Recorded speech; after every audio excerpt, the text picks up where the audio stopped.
And it's the show's about you. You can dial in 212-757-1541, and we have Skype guests. And tonight we have a Skype guest. I don't know if she can hear us. Pam, can you hear us? No, I guess she can't hear us. So, but I know Skype's working because we tested it before. Maybe we can type her a message to ask her to turn her microphone on. I'm here. Oh, we can hear you now. Can you hear us? Oh, yes. Oh, you can hear us. Fantastic. Yes. That just came on. Excellent. So we'll work on the volumes just a little bit. And so Pamela, tell us who you are and where you're from. My name is Pam, and I'm a field technician at Verizon. I live in Brooklyn, and I work in Manhattan. Okay, excellent. So it's a little hard to hear you. If you could just speak up and we can add a little more volume to her, and don't forget we can full screen her.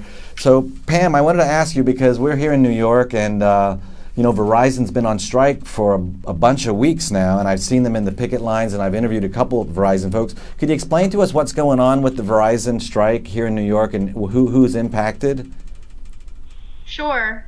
We've been on strike since April 13th.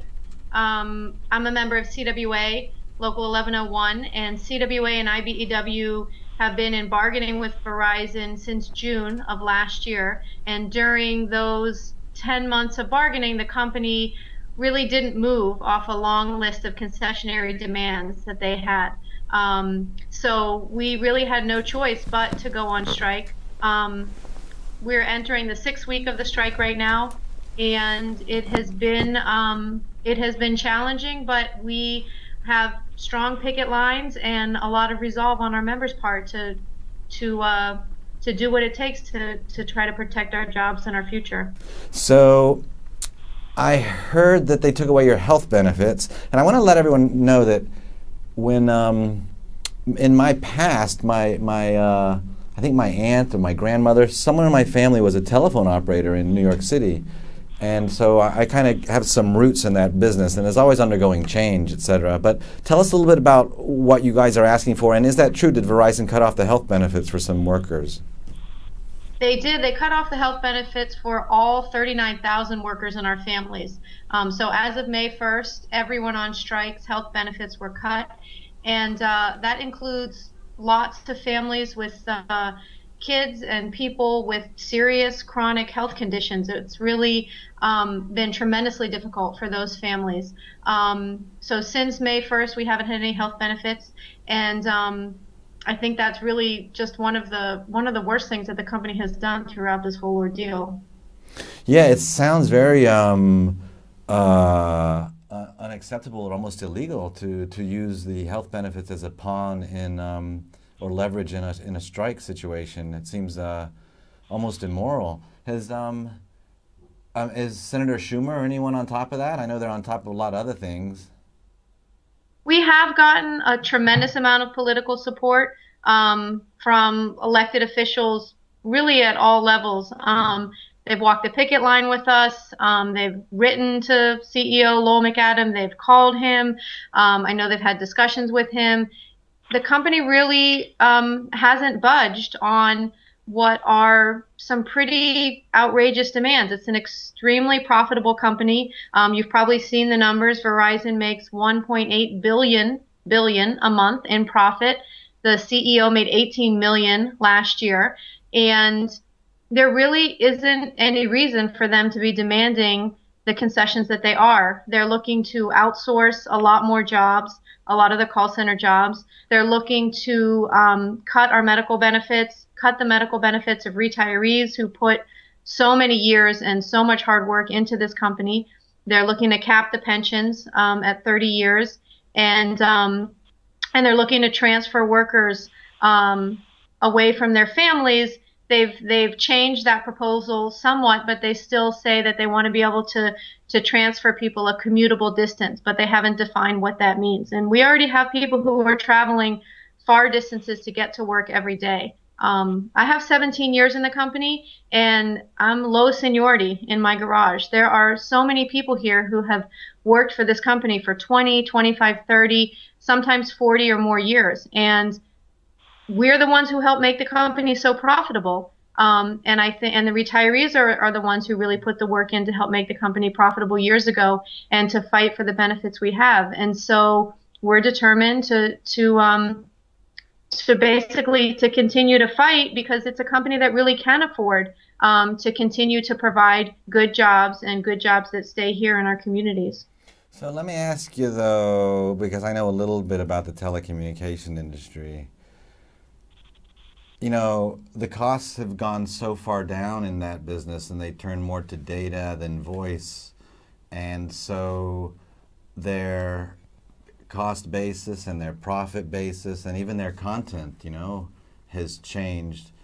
And all of that is maybe driven intellectually here because we invented the telephone, but from a competitive point of view, you know, building transistors is just making sand out of sand, basically. And, you know, putting data over lines is just now light pulses now. So all this stuff keeps increasing bandwidth without them having to invest a whole lot of money. They just get more and more space to make more and more money. And all that's very competitive around the world, so it drives the price down everywhere. So how do you reconcile, you know, your desire to maintain your standard of living, but when you're competing against people who can, you know, you're right, outsourcing sucks, the phone lines suck, the accents suck, but, you know, they get the message across and follow a script. It's not the personal, high-touch, handheld, but at the same time, it probably costs 20% less. So how do you manage that in your union? Well, certainly the technology has changed tremendously, but we are also, the folks who are on strike on the wireline side are the people who build and maintain the FiOS system. And FiOS is a state-of-the-art product. It's a great product. People want it, but Verizon is refusing to continue building out FiOS. So on the one hand, I think there is real possibility for growth there. We have been building FiOS. We want to continue to build it, but the company isn't meeting its obligation in New York City, for instance, to make FiOS available to every New Yorker. It is certainly true that the company can pay less in other countries, and we know that. There isn't any reason for them to outsource those jobs. They're extremely profitable, and the people who do those jobs here are really important parts of their community, and they have been with the company often for a long time, and the company is so profitable that they can afford to keep those jobs here. And it is also true that the wireless workers, there's a small number of wireless workers who are on strike. The company says that the reason that you know, they need concessions in the wireline contract is because that's not profitable anymore. That's not true. FiOS is very profitable, but even on the wireless side, they're refusing to negotiate contracts for the technicians who work in New York City, who are part of our local, and for the wireless workers in Brooklyn and Massachusetts in the retail stores who organized in the last few years and who are also on strike trying to win a first contract. Okay, so we're going to take one question from Lorraine. Before we do, I just want you to know, you know, this is actually a dial-in news talk show. And for 4 weeks, our dial-in lines have been out. I'm not picking on you, but I don't know if you could give me any kind of backdoor way to get our phone fixed. It's 212-757-1541. And seriously, we've been running reruns and everything. I thought maybe get you on the air, but maybe after the show, if you know a help, there's our phone number. We could use it. The callers would love to call in and talk to you, but they can't. But anyway, I just make that as an aside. And Lorraine, you have a question for Pam? Yes, Miss Pamela. I want to know, we have many thousands of viewers, and they want to know what is their excuse for their reluctance to give concessions and give you all what you want? What are they using as their excuses? Since they're rolling in the money, we all want to know. Well, I would not be the best person to answer that. You'd have to ask Verizon. But what they have said is that they need to cut costs. And I think that they are basically trying to take advantage of the fact that they believe that in this environment, they can get away with it. But we know that they don't need to. And one thing we really didn't touch on that I think is important is the customer service aspect. You said that your lines have been out. Even before the strike, we have been concerned about the fact that the quality, the customer service quality, that Verizon isn't maintaining the network the way that it needs to. And I think that's an important part of keeping jobs here as well. Verizon's cut its workforce by 40% in the last 10 years in New York State. And we want to keep doing those jobs. We want to keep providing good customer service. And we want to be able to have a future for our families here at a company that can afford it and where we've worked for a long time. Okay, so you help us with our phone line, yeah? 212-757-1541. If we end the strike, then we would be glad to get back to work and fix all of those phone lines that are out of service. Okay, well, perfect. Listen, I'm sure Verizon's going to want to come on and give a rebuttal maybe, but I really appreciate your insights, and I'm really, really sorry they screwed you on your health insurance. I think that's a really brutal, horrible thing to do. I think if you're on strike, the health insurance should be somehow insured, against that kind of leverage. But anyway, peace with everyone, and our thoughts are with everyone who's suffering because they don't have the health insurance. Thank you very much. Thanks for having me. Okay, thank you, Pamela. Thanks so much. Go to Stand Up to Verizon, ladies and gentlemen, if you want to get some more information. So, Lorraine, how about that, huh? Well, I didn't really feel like she answered my question, did she? I was asking what is their excuse for not giving the concessions. They must have a reason. Yeah, and she... People need to, really drill them on that because they will not find a reason. Well, maybe they'll come on as our guest next week, since we can't have anyone dialing in. Maybe Verizon CEO will come on and maybe he'll give us the reason. Maybe it is very cost competitive, like I was pointing out. Maybe they don't make a whole lot of money, but she did say they're making $1.4 billion a month. No, they have more bandwidth than any other telephone company. They have more towers, they have more coverage. They make the most money. How do you know that?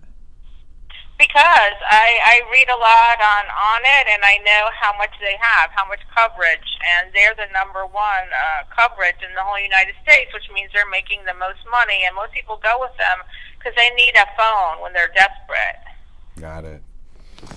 Well, Lorraine, thanks so much for helping me out with that topic. So we're going to keep moving the show along, ladies and gentlemen. We don't really have anyone to call in. So I was thinking, real quick, we'd try to reach out. Well, I want to play. I wanted to ask you something. Yeah. Are all the Verizon customers, their phones are working though? Yeah, we're using Verizon right now, you and me on this cell phone. But some things, when they break, that issue is they're not being fixed. So, just by chance, the phone line's into this station, which is usually very supportive in its programming with the workers and the strikers. For some reason, the phone line's into this station, and I'll say it again, who are very supportive of Verizon and the workers. Those phone lines went down. I just think that's a little suspicious, don't you, Lorraine? They haven't gone down for years. They suck, but they haven't gone down. Anyway, we're going to get around them because we've got Skype, and we're going to reach out to a new feature here, ladies and gentlemen, on What Really Matters NYC. We're going to reach out to the Movie Maven, all right?